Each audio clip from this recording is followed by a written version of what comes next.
नमस्कार दोस्तों, मैं हूं Yeshi Sharma. Exam live channel में आपका स्वागत है। कल जो है संधि के तहत हमने दीर्घ संधि शुरू करी थी, दीर्घ पूरी हो गई थी। अर्थात उसमें मैंने कुछ शर्तें बताई थी दीर्घ संधि की। एक तो वो सवर्ण होना चाहिए और दूसरे वो अक होना चाहिए और तब दीर्घ हो जाता है। ऐसा ही हो रहा था, दीर्घ मतलब बड़ा हो रहा था, कोई सी मात्रा बड़ी हो जाएगी। लेकिन अक को मैंने कहा था क्या होता है, एक तो अ होता है और ई होता है और उ होता है और री और री, ये अक कहे गए हैं। क्योंकि जो ये री है ये हिंदी में होता नहीं है, लेकिन फिर भी अगर प्रश्न में आ जाता है कि तो लकार, तो हम जो छोड़ नहीं सकते उस प्रश्न को। इसके बारे में भी मैं कुछ उदाहरण आपको बताऊंगी।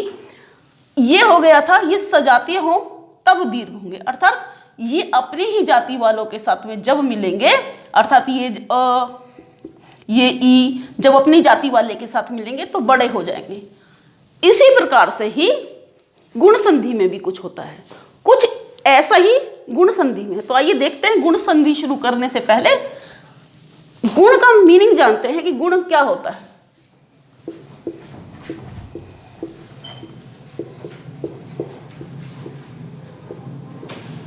ये गुण संधि क्या होती है, इसका सूत्र है, सूत्र के परिभाषा के आधार पर मैं बताऊंगी परिभाषा किस प्रकार से बनी।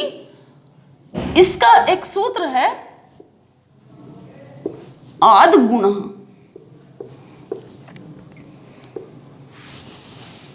जो दीर्घ संधि थी मैंने बताया था, उसमें एक तो अ और ई और उ और री और री, ये वर्ण आते हैं, ये स्वर आते हैं।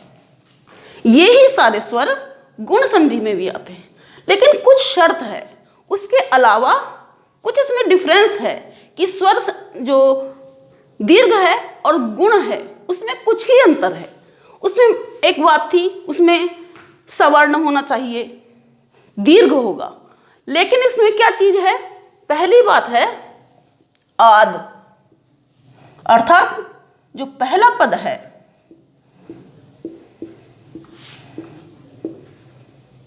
पहला पद में क्या होना चाहिए, पहला पद का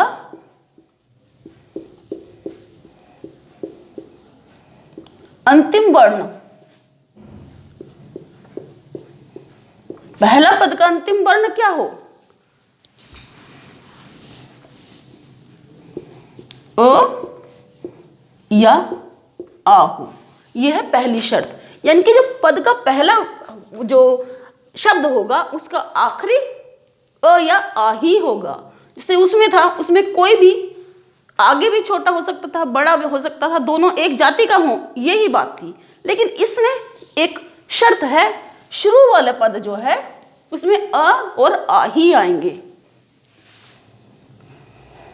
अब दूसरा है गुण। गुण हो जाएगा, ये दो ही वर्ण है, आद गुणा। पहला तो यह है कि आद आएगा, अर्थात अ या आएगा। दूसरा कि गुण हो जाएगा।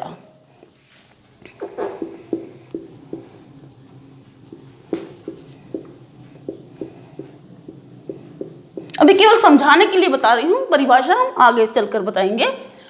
दोनों के, या कह लीजिए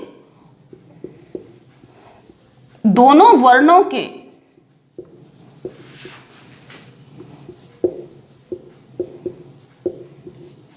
मिलने पर जो विकार होगा, दोनों वर्ण पहला और लास्ट वाला जो है जो मिलेंगे, तब क्या होगा, दोनों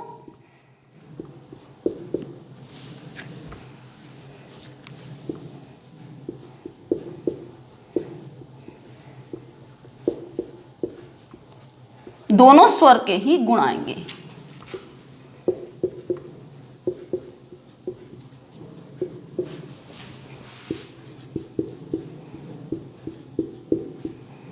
ये क्या मतलब हुआ, यानी आप समझ लीजिए कि जिस तरह से एक संतान है, संतान माता और पिता दोनों से ही उत्पन्न हुई है, तो कुछ माँ के गुण होते हैं, कुछ पिता के गुण होते हैं।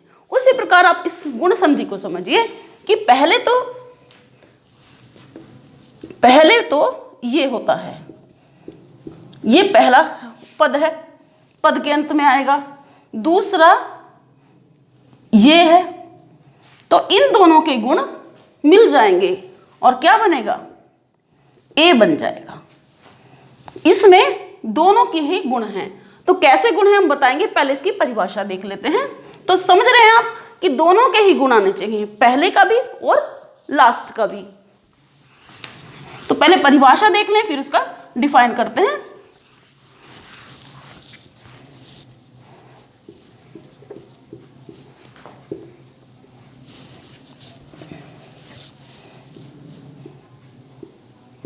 जब पहले पद का अंतिम स्वर ये पहली शर्त है, अंतिम स्वर अ होगा।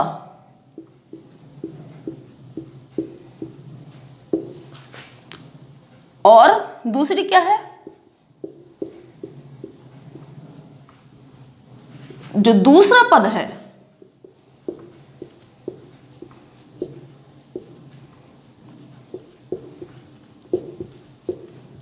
दूसरे पद के शुरू में कौन कौन से वर्ण आएंगे,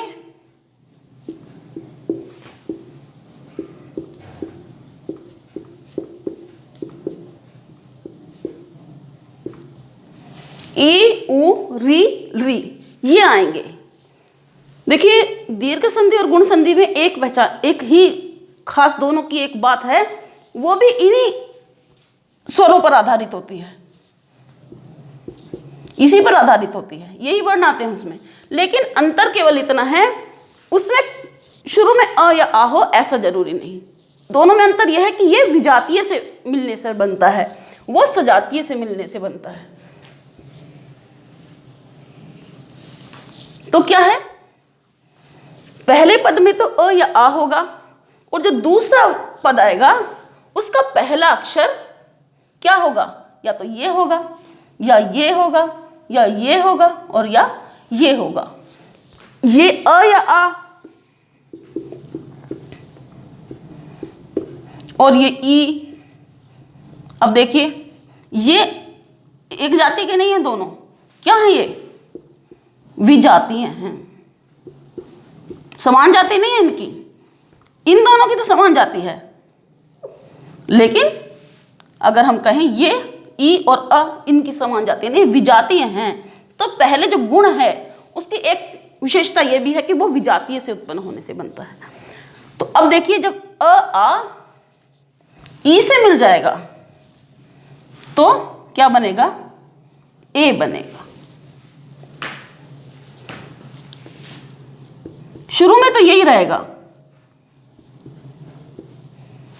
दूसरा यदि ऊ ये आ जाता है तो क्या बन जाएगा, ओ हो जाएगा।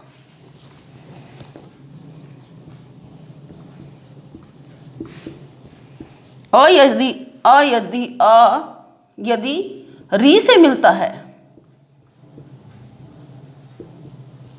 तो अर हो जाएगा, और अ या आ यदि री से बनता है तो क्या हो जाएगा, अल हो जाएगा। अब इसको देखते हैं कैसे कैसे इनके गुण मिलते हैं, किस प्रकार से चेंज होता है। तो गुण किस प्रकार से होंगे, अब देख लीजिए अ या आ के बाद में ई आता है तो ए बन जाता है, अ जमा अ और आ के बाद में ऊ आए तो ओ हो जाएगा, री आए तो आर हो जाएगा, और इसके बाद में यदि री आए तो अल हो जाएगा। आपको ये बात ध्यान रखनी है, ऐसा नहीं है कि यदि ये आया है अ और उसके बाद में री आ गया तो हम केवल अर कहेंगे, लेकिन अगर यहां पर आ जाता है और ये री हो तो हम आर नहीं लिख देंगे, अर ही होगा। उसी तरह से यदि अ और ई मिलता है तो ए होगा, ऐसा नहीं है। अगर इधर देखते हैं, यदि अ के साथ में बड़ा ई भी मिलेगा तो भी ए ही होगा। ऐसा नहीं कि हम ऐसा कर दें, ये इससे बन रही है तो हम ए बना दें, नहीं, ऐसा नहीं होगा, ये वाला ही बनेगा। यदि अगर हम ऐसे कर दें ऊ, ये तो हम समझते हैं कि ये ओ होगा, लेकिन अगर हम ऐसे कर दें तो हम सोचने लगे ये बड़ा था तो हम इसको भी बड़ा कर दें, नहीं, बड़ा नहीं होगा, क्योंकि ये शर्त है यदि अ या आ कोई सी भी ई से मिलता है तो ए बनेगा, छोटा ए, ना कि बड़ा। आ जमा ऊ से मिलेगा तो वो ओ बनेगा, छोटा ओ बनेगा, ना कि बड़ा ओ। तो केवल क्या क्या अंतर होगा, अ जमा ई ए, अ जमा ऊ ओ, अ जमा री अर, और यदि वो री के साथ में जुड़ता है अ या आ तो अल हो जाएगा। अब ये तो हो गया क्या चेंज होता है। अब मैंने आपसे बताया कि गुण हो जाता है, उनके गुण आपस में मिलते हैं और वो एक रूप हो जाते हैं, दोनों के गुण मिलते हैं। तो वो क्या मतलब हुआ, गुण कैसे मिले दोनों के, तो हम उसको देख लें। आपको ये तो समझ में आ ही गया होगा, शुरू में अ या आ आएगा, बाद में ई ऊ री और री आते हैं, तो उनका अ जमा ई ए हो जाता है, अ जमा ऊ ओ हो जाता है, अ जमा री अर हो जाता है, और अ जमा री अल हो जाता है। ये तो हमारी पहली शर्त के हिसाब से हो गया।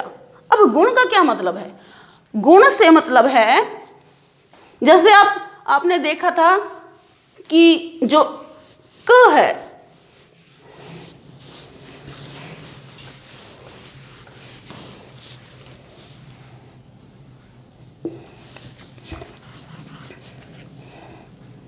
ये जो अ है या जो आ है वो कहाँ से प्रोनाउंस होता है, कंठ से। हम कारण बता रहे हैं कि गुण कैसे मिले, गुण क्या कैसे उनमें चेंज हुआ। अ का जब ए से मिला, अ का ऊ से मिला, तो केवल वही अक्षर क्यों बना, आ यदि ऊ से मिला तो ओ क्यों बना, कोई और क्यों नहीं बन गया। तो वो कारण बता रहे हैं, वो समझ लेना है।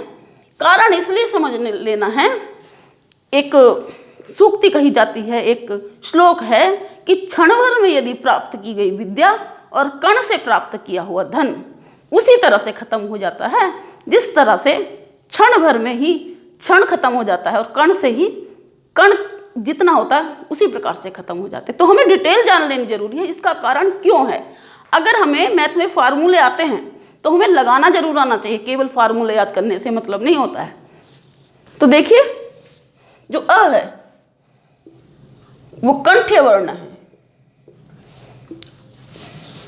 दूसरा जो ई है वो क्या है, वो तालव्य वर्ण है।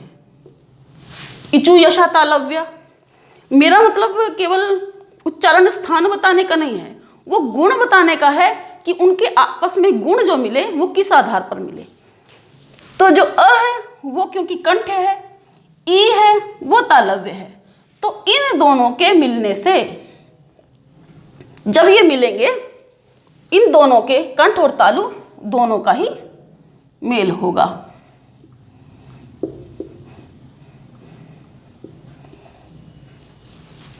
अ और ई जो वर्ण उत्पन्न होगा वो क्या होगा, ये होगा।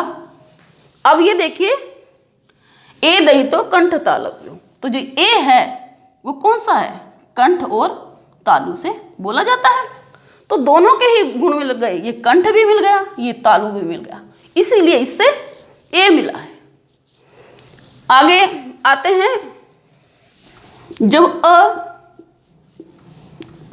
ऊ से मिलता है, आपको मैंने बता ही दिया कि ये तो अ तो कंठ है और ऊ ये ओष्ठ है, उपध्मानीय ओष्ठ है, ये ओष्ठ है, उ ये कंठ है। तो जो इन दोनों के मिलने से बनेगा वो क्या होगा, उसके दोनों चीजें होनी चाहिए, वो कंठ भी होना चाहिए और ओष्ठ भी होना चाहिए।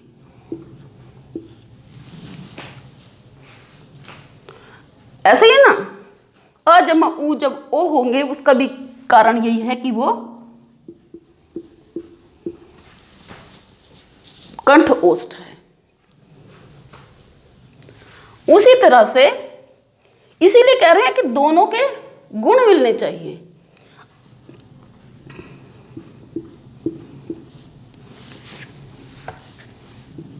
जब हम री से करते हैं, आपको मैंने बता ही दिया, ये तो कंठ है, ये मूर्धन्य है। इन दोनों के गुण हैं, इसका गुण है कि ये मूर्धन्य है, इसका गुण है कि ये कंठ है।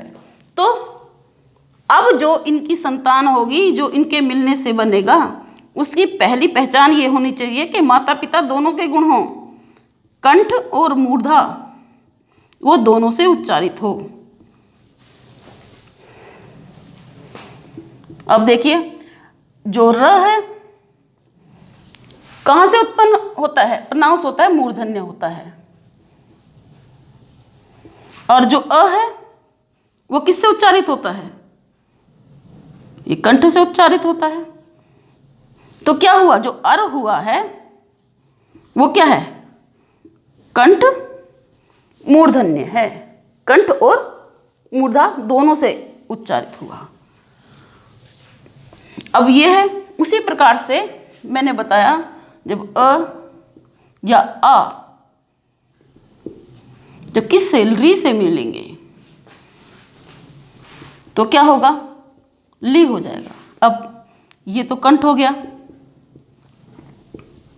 ये क्या है, ये दंत वर्ण है, तो ये तो दंत वर्ण है और ये कंठ वर्ण है। तो क्या हो गया, जो अल आएगा, जो ल आएगा, वो कंठ और दंत दोनों से ही उच्चारित होगा। तो ये तो मैंने आपको क्लियर करने के बताया। तो केवल गुण संधि का ये बात हो गई, एक तो शुरू में अ या आए, दूसरा ई उ री आए, दोनों के मिलने से अ जमा ई मिलेगी तो ए, अ जमा उ मिलेगा तो ओ, और अ यदि री के साथ में मिल जाएगा तो वो अर हो जाते हैं, री के साथ में मिलता है तो अल हो जाते हैं। अब इसका कुछ उदाहरण देखते हैं।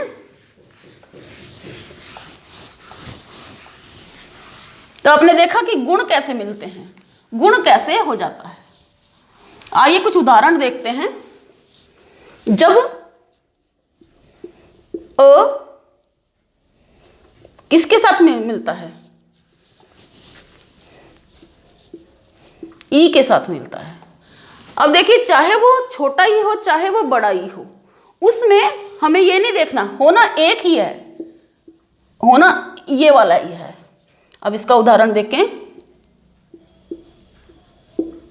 सुर, इस तरह से लिख लेते हैं, ऐसे लिखा होता है सुरेश। अगर हम इसको तोड़ कर लिखें तो ये ऐसे लिखा होता है सुर और ईश, ऐसे लिखा होता है। अगर इसको खोलते हैं तो ऐसे लिखा जाएगा सुर, र में अ है और ये है ईश, ये अ है ये ई है, इन दोनों के मिलाया गया, अ जमा ई मिलकर क्या हो गया, ए हो गया। तो अ जमा ई क्या बन गया, ए हो गया। तो कैसे हो गया, सुर, ये वाला यहां पहुंच गया, और जो ये श है इसको हम यहां लिख देते हैं श, सुरेश। अ और ई चाहे बड़ी थी चाहे छोटी थी, बनना ए ही है, छोटा ए से एड़ी ही बनेगा। अब दूसरे पे आ जाते हैं, महेंद्र। महेंद्र में महा इंद्र। अब देखिए इसमें दीर्घ है लेकिन है तो अ और आ में से ही, तो कैसे लिखेंगे?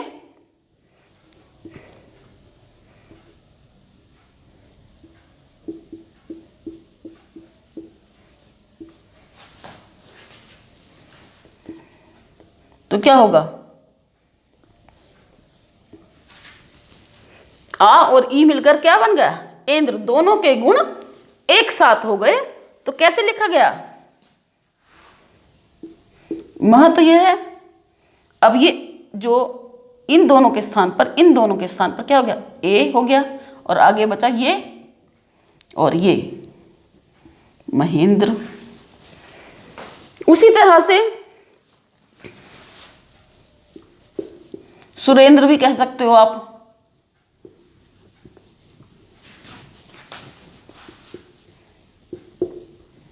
सुर हो गया, उसमें से अ निकाल लीजिए, और क्या हो गया? इंद्र हो गया। इसका ये निकाल लीजिए, इन दोनों के स्थान पर क्या हो गया? ए हो गया, ए गुण हो गया। तो कैसे बना? सुर, ये यहां चला गया, ये आधा, और ये द्र, सुरेंद्र हो गया। अर्थात अ जमा ई मिले तो क्या हो गया? ए हो गया, सुरेंद्र हो गया। और उसी तरह से रमेश, रमेश विष्णु को कहते हैं। रमेश कैसे बनता है? रमा और क्या? ईश। ये आ है, ये ई है, दोनों को गुण हो गया। इनका आ जमा ई क्या होता है? ए होता है। गुण हो गया तो ये क्या बचा? रम। इसमें से अ हट गया तो ये क्या है? ऐसा है, और ए लग गया तो ये पूरा हो गया, और श, रमेश। आ जमा ई मिला तो ए हो गया। आइए और उदाहरण करते हैं कुछ।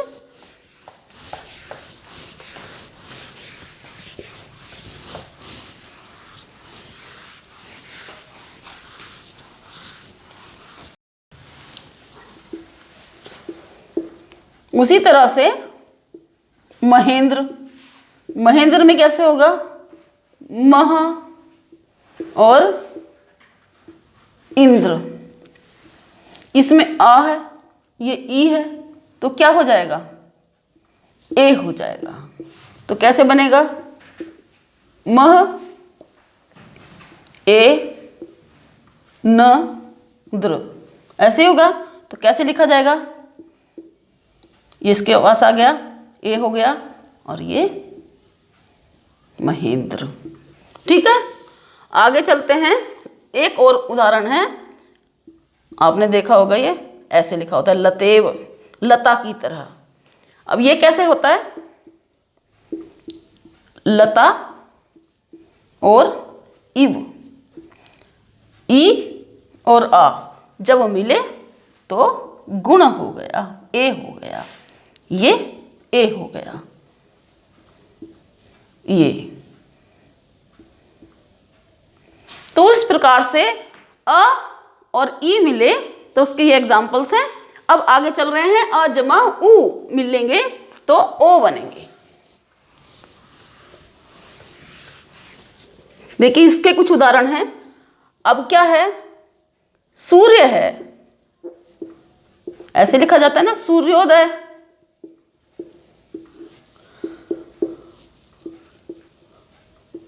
सूर्य कैसे लिखा जाता है? लेकिन सूर्य और उदय। अब देखिए सूर्य को अगर हम अलग लिखें, सू र य, ऐसे ही होता है, और इसमें भी अ होता है। इधर आ गया दूसरे वाला, उसमें हो गया उ द य। ये है,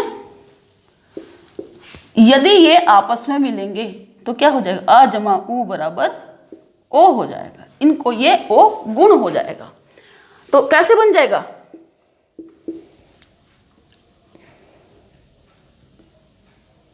ऐसे हो जाएगा सूर्य, अब ओ की मात्रा लग गई, सूर्योदय।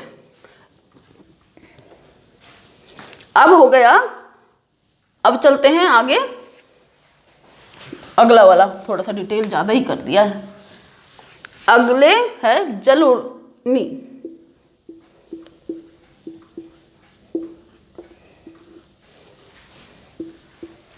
जल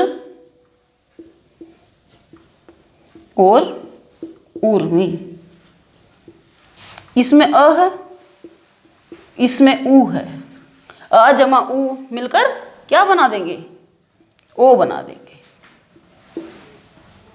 तो कैसे हो जाएगा? जल, ऐसे हो जाएगा ऊर्मी, जलोर्मी। आगे आ जाते हैं, एक वर्ण है जलोधरी। ये क्या होता है? इसको समुद्र को कहते हैं जलोधि। अब इसको कैसे बनेगा? ये एक तो हो जाएगा जल और दूसरा होता है उदधि।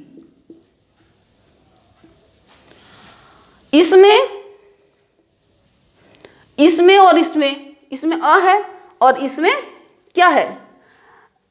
इसमें तो अ है, इसमें ऊ है, तो क्या हो गया? ओ हो गया। अब आगे आ जाते हैं, तीसरा उदाहरण है यथा उचक। अब ये क्या मतलब हुआ? इसको कैसे लिखेंगे? यथा सॉरी, ऐसे ये ओ जो हुआ है ऐसे इस तरह से हुआ है, यथा और उचक। ये आ है, ये ऊ है, क्या हो गया? ओ हो गया। ये वाला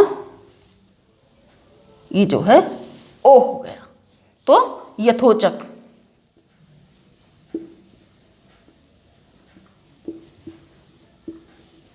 यथोचक हो गया।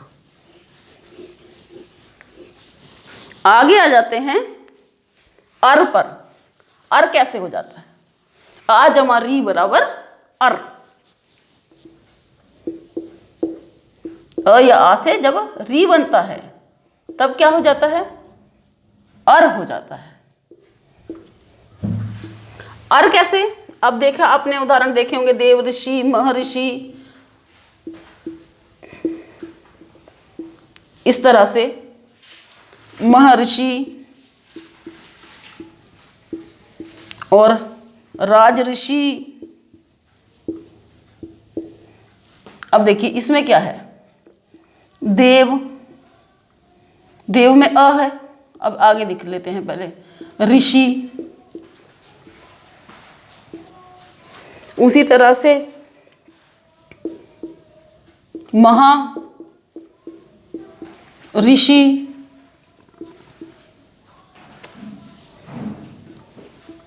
राज ऋषि,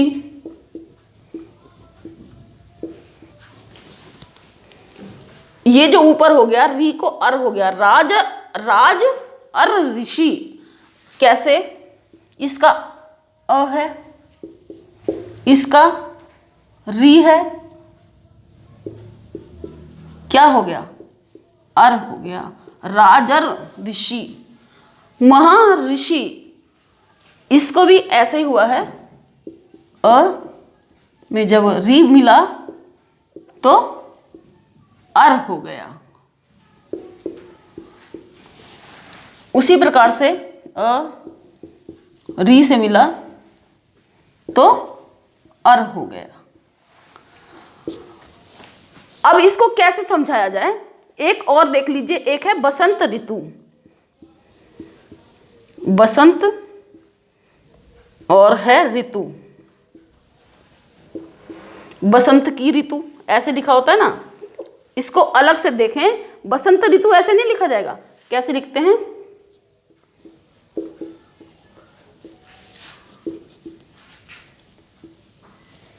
जो री है उसको क्या हो गया, अर हो गया। ये जो ऊपर लिखा है ये, अब देखो ये है बसंत, इसका अ निकल गया और ऋतु का री हो गया, तो क्या हो गया, अर। अब ये देखो ये जो अर का जो अ है ये इसमें चला गया, बसंत पूरा हो गया। ये र है ये का हो गया, ये इसके ऊपर चला गया, ऋतु, बसंत ऋतु। तो इस प्रकार से हमने री तक तो कर लिया है।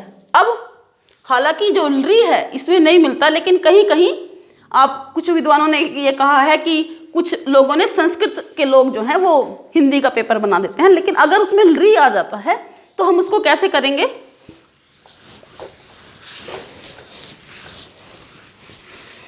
जान लेना चाहिए। बेशक ये हिंदी का वर्ण नहीं है, लेकिन उसके बारे में भी जान लेना चाहिए।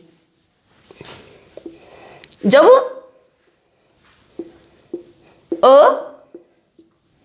री मिलेंगे तो क्या हो जाएगा, ल हो जाएगा।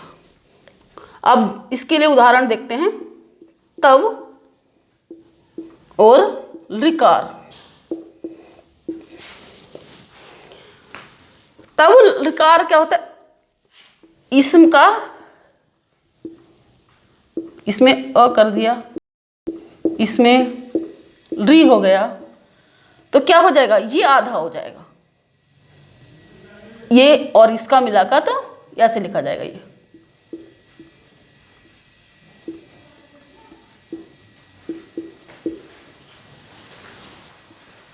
अल हो जाता है, तो लकार। ठीक है, उसी इसके प्रकार से हम इसको भी लिखते हैं ममलकार। सेम बात है, केवल इतना जान लेना चाहिए कि ल हो जाता है, अल हो जाता है, तो इसमें ही चला गया, अल हो जाता है। तो आज तक के लिए इतना ही। अगली वीडियो में हम यण संधि लेकर प्रस्तुत होंगे। धन्यवाद।